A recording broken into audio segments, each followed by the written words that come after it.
guys! This is Heinz once again and we're going to unbox my new NVMe SSD. So, kasi I had a little upgrade lately dahil yung NVMe ko before, hindi pa siya RGB. Gigabyte Aorus RGB. So, I bought this for around like 3,500 plus sa isang store sa Gilmore. So, this is a little cheaper compared to Samsung Evo. Okay, so let's begin. So, syempre, sa store, na-open na to para sa check or physical inspection lang. Okay.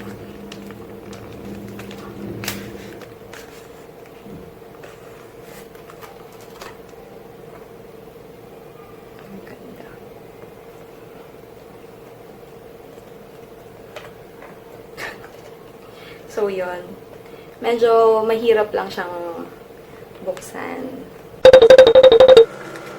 So, gamit tayo ng superpowers para mabuksan siya. Ayaw niya magpabukas.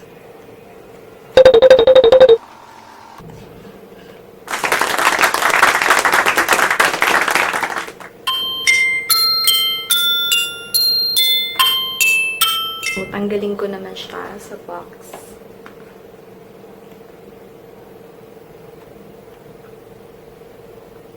Ang hapit. Sobrang hapit.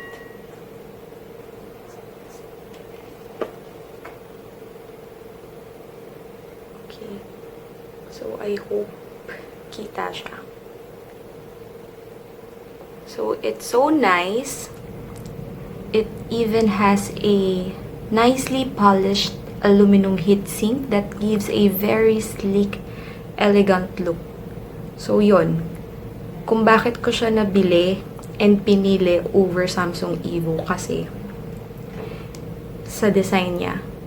And dahil na rin dun yung sa RGB rin. So, ito.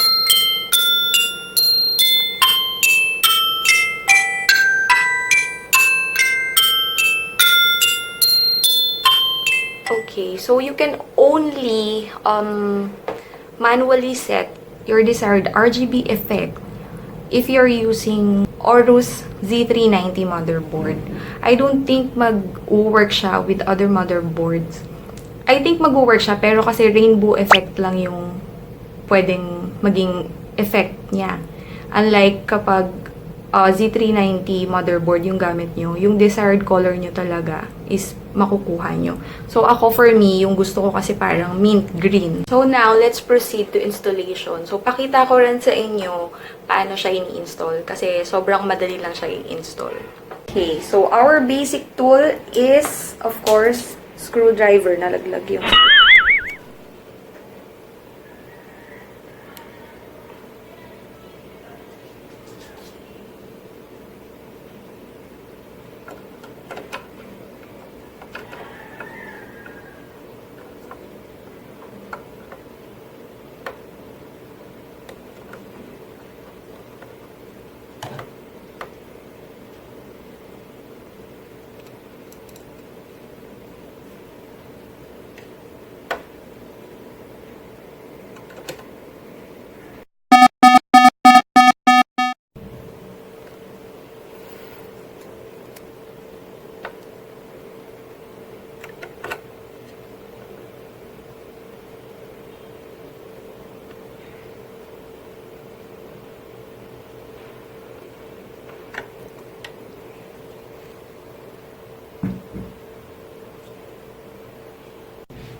Okay, so na-install ko na siya. Pakita ko naman sa inyo yung software niya para dun sa RGB effect.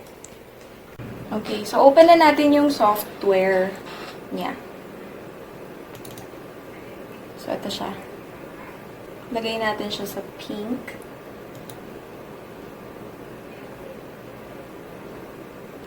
Mukha siyang purple. Ayan, pink. Light pink.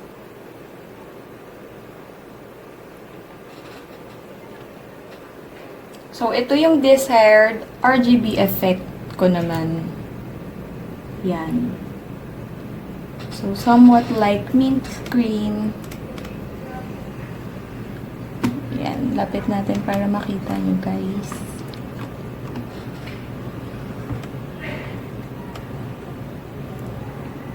or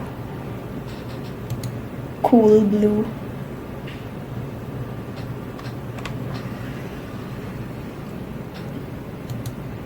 Or yellow.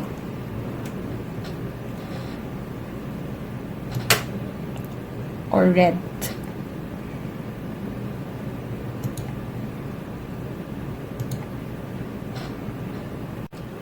Okay guys, that's all. Thanks for watching.